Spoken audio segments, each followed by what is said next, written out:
आखिरकार बीजेपी या एमसीडी के बुलडोजर के राजनीतिक चपेट में आ ही गए या उन्हें आना ही पड़ा।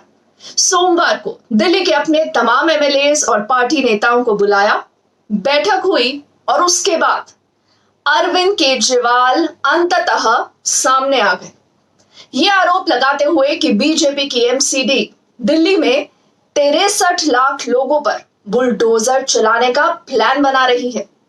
और अरविंद केजरीवाल यही नहीं रुके, आजादी के बाद उन्होंने इसे सबसे बड़ा विध्वंस भी बता दिया। इनकी प्लानिंग है कि दिल्ली की सारी कच्ची कॉलोनियों को तोड़ा जाएगा। दिल्ली की कच्ची कॉलोनियों में लगभग 50 लाख लोग रहते हैं। इनकी प्लानिंग है कि दिल्ली की सारी झुग्गियों को तोड़ा जाएगा। दिल्ली की झुग्गियों में लगभग 10 लाख लोग रहते हैं। इसके अलावा 3 लाख प्रॉपर्टीज़ की ऐसी इन लोगों ने लिस्ट बना रखी है जहाँ पे इनका कहना है किसी ने नक्शे के इतर, जिन लोगों ने, किसी ने बालकनी थोड़ी बना ली, किसी ने एक कमरा अलग बना लिया, किसी ने इस किस्म के सारे पार्टली उन एनक्रोचमेंट्स को तोड़ा जाएगा। 63 लाख लोगों पे बुलडोजर चलेंगे। अब ये किसी की नजर से नहीं बचा था कि जहांगीरपुरी से शुरू हुए बुलडोजर पूरी दिल्ली में दौड़ेंगे। शाहीन बाग, मदनपुर खादर, ऐसे कई इलाकों में बुलडोजर देखते देखते पहुंच भी गए। अब क्या करते अरविंद केजरीवाल? बुलडोजर उनके छोटे नेताओं से तो रुक नहीं रहा था और शायद अभी उनके कूदने से भी ना रुके। लगता है कि बीजेपी कंट्रोल्ड एमसीडी यानी म्यूनिसिपल कॉर्पोरेशन ऑफ दिल्ली ये समझती है कि दिल्ली में बीजेपी को बुलडोजर ही दौड़ा सकते हैं, खास तौर पर जब जहांगीरपुरी और शाहीन बाग जैसे मुस्लिम बाहुल्य इलाके से बुलडोजर दौड़ना शुरू हुए होता। अब दिल्ली देखने और समझने वाले ये भी अटकल लगा रहे हैं कि आखिर अब नए एमसीडी के नए चुनाव का वक्त आ गया है। शायद अरविंद केजरीवाल को यह लग गया हो कि अब बुलडोजर अवॉइड नहीं कर सकते, जबकि सवाल ये उठ रहे थे कि बोलते बोलते आखिरकार अरविंद केजरीवाल को इतना वक्त क्यों और कैसे लग गया? 15 साल से नगर निगम में बीजेपी का राज था। दिल्ली नगर निगम में 15 साल में इन्होंने क्या किया? 15 साल में इन्होंने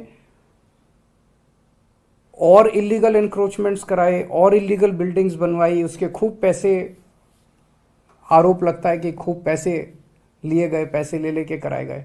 अब जब इनका कार्यकाल पूरा हो गया है, 18 तारीख को इनका कार्यकाल पूरा होने जा रहा है, आज 16 तारीख हो गई है, 2 दिन बचे हैं। 18 तारीख को इनका कार्यकाल पूरा हो गया। क्या इनकी नैतिक, इनके पास पावर है? आपने कानून पास करके अब एक ऑफिसर लगा देंगे और वो, लेकिन आपकी क्या नैतिक कॉन्स्टिट्यूशनल लीगल पावर है कि आप इतना बड़ा निर्णय ले सकें? आमतौर पर आम आदमी पार्टी और केजरीवाल बीजेपी की तरह ही 24 घंटे राजनीति करते हैं। कुछ भी बड़ा हो, फटाफट बयान या ट्वीट तो आ ही जाता है।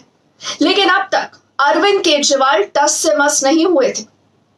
हो सकता है कि देखिए केजरीवाल को यह भी लगा हो कि समय के साथ ये पूरा मामला ठंडा पड़ जाएगा, तो बेकार में अभी कुछ बोलकर कम से कम जो बहुसंख्यक वोटर्स हैं उनको क्यों नाराज किया जाए। हालांकि अब यह साफ है कि बुलडोजर सिर्फ मुस्लिम इलाकों में नहीं चले, तो फिर केजरीवाल ने 63 लाख लोगों पर खतरे का हवाला देकर अपने टिपिकल स्टाइल में भौकाल खड़ा करना उचित समझा। वहीं दूसरी तरफ बीजेपी का प्लान क्या था? बीजेपी का प्लान था अरविंद केजरीवाल पर लगातार दबाव बनाए रखना। बुलडोजर, अतिक्रमण, फिर बग्गा के मामले को लेकर कोशिश शायद थी कि केजरीवाल पर चारों तरफ से दबाव रहे, उनको उकसाया जाए ताकि वो एक समुदाय के साथ खुलकर खड़े नजर आए। लेकिन केजरीवाल तेज निकले और पासा पलटने की अब उन्होंने कोशिश की है। हो ये भी सकता है कि अरविंद केजरीवाल के दिमाग में ये भी हो कि अतिक्रमण और बुलडोजर के सवाल पर कहीं कांग्रेस एंट्री न मार ले और कम से कम मुस्लिम वोटर्स में पैर जमा ले। यानी कि देखिए, आज एक तीर से 2 निशाने हो सकते हैं। यह भी डर हो कि उनकी खामोशी से कहीं जो अल्पसंख्यक वोटर्स हैं, जो अरविंद केजरीवाल का अभी तक समर्थन करते रहे हैं, कहीं वो नाराज हो गए तो क्या होगा। कहीं वो नाराज होकर कांग्रेस की तरफ झुकने लगे, क्योंकि बुलडोजर के आगे तो कांग्रेसी काफी एक्टिव दिखे। अब कल ही आपको याद होगा, राहुल गांधी ने उदयपुर के चिंतन शिविर से रीजनल पार्टीज पर एक बड़ा हमला बोला था। उनका यह आरोप है कि रीजनल पार्टीज की अपनी कोई विचारधारा, उनकी कोई आइडियोलॉजी नहीं होती और ये सिर्फ और सिर्फ अपना फायदा देखते हैं, अवसरवाद है। तो कहीं ऐसा तो नहीं कि अरविंद केजरीवाल को अब ये लगने लगा हो कि बीजेपी के बुलडोजर पॉलिटिक्स को अभी काउंटर नहीं किया तो ये आरोप देश भर में वो जहां जहां जाएंगे उनका पीछा करेगा।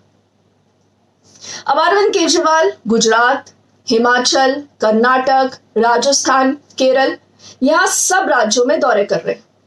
रविवार को ही अरविंद केजरीवाल केरल में एक बड़े कोalition में शामिल हुए हैं। केरल में जहां पर पॉलिटिक्स अब तक यूडीएफ और एलडीएफ के बीच ही चलता रहा है।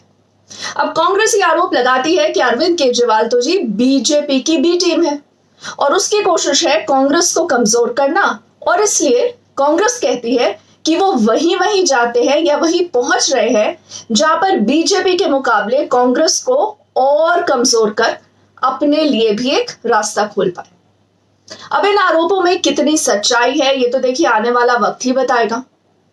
जानकार ये भी कहते हैं कि आम आदमी पार्टी की एंट्री से शुरू में तो बीजेपी को फायदा हो सकता है अगर आम आदमी पार्टी कांग्रेस के वोट बैंक को डैमेज करे, लेकिन लॉन्ग रन में बीजेपी को भी आम आदमी पार्टी नुकसान पहुंचा सकती है और बीजेपी शायद ये समझ चुकी है और यही वजह है कि लगातार आम आदमी पार्टी पर हमले तेज हो रहे हैं।